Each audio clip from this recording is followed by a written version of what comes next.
Emanuel Lasker. The Life of a Chess Master. Dr. Jhanak. Emanuel Lasker. The Life of a Chess Master. With annotations of more than 100 of his greatest games. Foreword by Albert Einstein. Chapter 6. Winning the Title. At last we approach the great contest that was to end the supremacy held by Titans for nearly 3 decades. Long and complex negotiations preceded the event. The audience, naturally, is merely intent on the spectacle presented on the stage. The spectator is only too likely to forget that for the actors their livelihood depends on it. The chroniclers of any creative effort are merely concerned with the accomplished work, and they may well rhapsodize about its grandeur and beauty, but those who created it, however entranced by the intoxicating thrill of creation, had to have their daily bread. As often as not, they hadn't, and alas, Mozart was not the only creative genius to perish in penury. As for chess masters, it used to be the rule rather than the exception to suffer hunger and destitution. We shall see, in due course, the circumstances in which great titans had to die. How did he live? Not much better than he died. And yet he wore the crown of the chess world for 28 years. How then, in those days, was a chess match financed? Certainly not by offering both masters an adequate fee. They were treated like race horses, the only difference being that those noble animals are better fed and looked after. The chess masters first had to find some backers prepared to risk a stake on their respective prowess, and it was only after they had managed to secure a sufficiency of backers that actual preparations for organizing the match could be started. When it was all over, the winning group of backers would dole out prizes, giving the lion's share, of course, to their own favorite and a more or less generous consolation prize to the loser. Hence, the contending masters were merely servants of a betting agency, unpaid servants as it were, to be dismissed with a tip. Steinitz, who was a sensitive man, suffered deeply under such humiliating conditions, but he had to accept them all his life. Young Lasker had to accept them too at the beginning of his career. He loathed it and was determined to bring about a change. But he knew that, before he could do so, he would first have to reach the top and to make himself indispensable. He did, and in due course we shall hear more about his extravagant demands, which used to annoy people quite a lot. Still, he brought home to them the unpalatable truth that the existence of a chess master is a social and economic problem no less than an artistic and sporting one. 40 for Emanuel Lasker. As for the first Lasker-Steinitz match, it still had to be organized on the lines of similar events from time immemorial, which meant that the two heroes first had to set themselves up as a sort of bookmaker's agency, acting as their own touts. Thus to hunt around begging for backers is a humiliating business, and it takes a lot of time too. It took many months until, at long last, the sum of $3,000 had been collected to finance an event eagerly expected by millions of chess players in 5 continents. Even so, it was much the largest amount ever yet collected for a chess match. Moreover, the contenders this time were not to be dependent on a tip from their backers.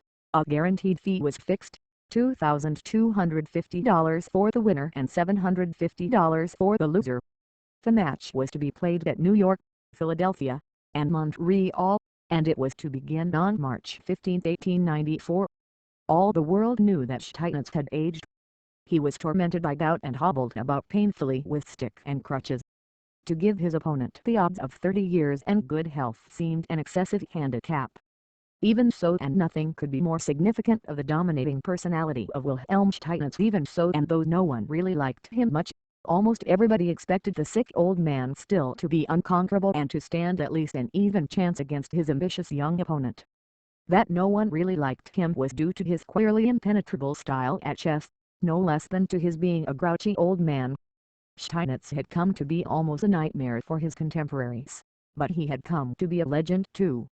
Certainly his fame was legendary, and people simply would not see that the poor creature was merely a mortal, subject to the iron law of time, however long and grandly he had resisted it.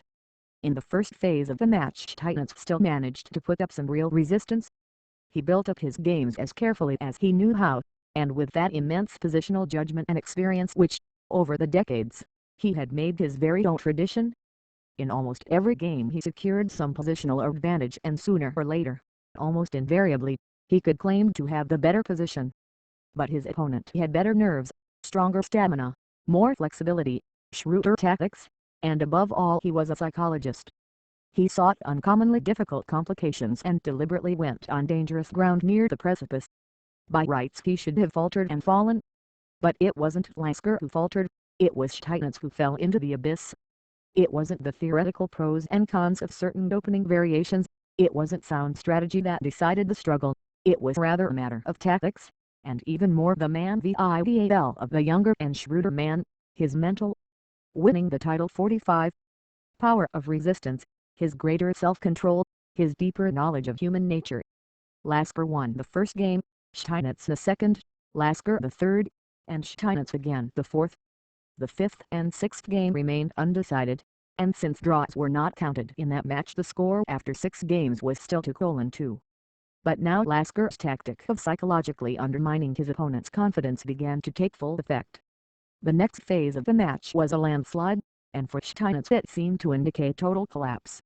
Still in New York, Lasker won the 7th and 8th game, so that he could start with the advantage of 4-2 when the match was continued at Philadelphia. All the world now expected a counter-thrust from Steinitz, but it did not materialize. Lasker won all 3 games played at Philadelphia. Thus, after 11 games the score was 7-2, and since the match was to be decided by the win of 10 games Lasker had already gone more than 2/3 of the way.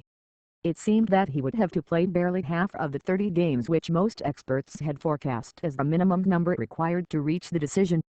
It was under such desperate auspices that Steinitz went into the third phase of the match at Montreal. He had lost 5 games in a row, the debacle never experienced in the whole of his career. He seemed to be doomed. It was all the more amazing and admirable that the tired and unhappy old man could rise to a last and truly heroic effort. All of a sudden the younger man, so confident of success, so sure of speedy triumph, was badly mauled by the sick old lion. These were indeed anxious days for Lasker. The 12th game was a draw, but in the 13th and 14th Steinitz was the winner. The score now stood at 7-4, and since there was to be a week's break which would give the older man some much-needed rest, a surprising turn of fate seemed by no means out of the question. But the interruption of the struggle had failed to give Steinitz the expected reverberation, it may well have had the opposite effect. At any rate, Lasker was now definitely on top, and he seemed bent with inexorable energy on making an end of it. He won the 15th and 16th game, reaching the score of 9-4. Only one more game to be won, and the triumph of the World Championship would be his. But still, Steinitz was not to be denied, still the old giant fought tooth and nail. He won the 17th game, perhaps the best of the whole match, conducted by Steinitz in the grand style of his heyday. After the game Lasker was a little groggy. Was the incredible old man unbeatable after all? Was there some magic spell that 46 Emanuel Lasker made the giant unconquerable? Was his almost certain victory to elude the younger man at the last moment? The world stood aghast when the next game too could not be won by Lasker. For once he had the superior position all along, but the old man fought back with unbelievable tenacity, defending himself with indomitable persistence and infinite patience, and once again wresting a draw from his opponent. But then came May 26, 1894, the day that was to see the end of it. For 52 moves Steinitz held on, delaying the end, fighting back to the last. But then the inevitable happened, the game was lost. Lasker had scored his 10th point, deciding the match by 10-5, with 4 draws. Laboriously reaching for his stick Steinitz rose from his seat and called for 3 cheers for the new world champion. Then he hobbled to the room next door, to darkness and solitude. As for the quality of individual games in that match, expert opinion has differed. The contemporary certainly attributed the result of the match to Steinitz's senility rather than to Lasker's supremacy. This is what Kurt von Bartleben, one of the leading authorities of the time, had to say about it in the Deutsche Statuten volume 1894. Lasker lacks the depth of Steinitz's conception, but he makes up for it by his extraordinary self-control.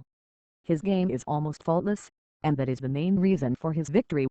No less significant for Lasker's style is the fact that he knows how to defend precarious positions with considerable calm and circumspection, thereby making his opponent's task as difficult as possible, whereas lesser players in equally bad positions would lose heart and make mistakes hastening the end. As for Lasker's treatment of openings, it is usually correct.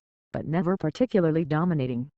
Generally speaking, Lasker represents the modern school. His style is not particularly aggressive, his combinations are lacking in brilliance, but his positional judgment is sound. Moreover, he is extremely cautious and it is difficult indeed to attack him successfully. In defense he is much stronger than in attack, indeed, he will only attack when his own advantage is obvious and decisive, or again when his position is so precarious that a mere passive defense would no longer offer any chance.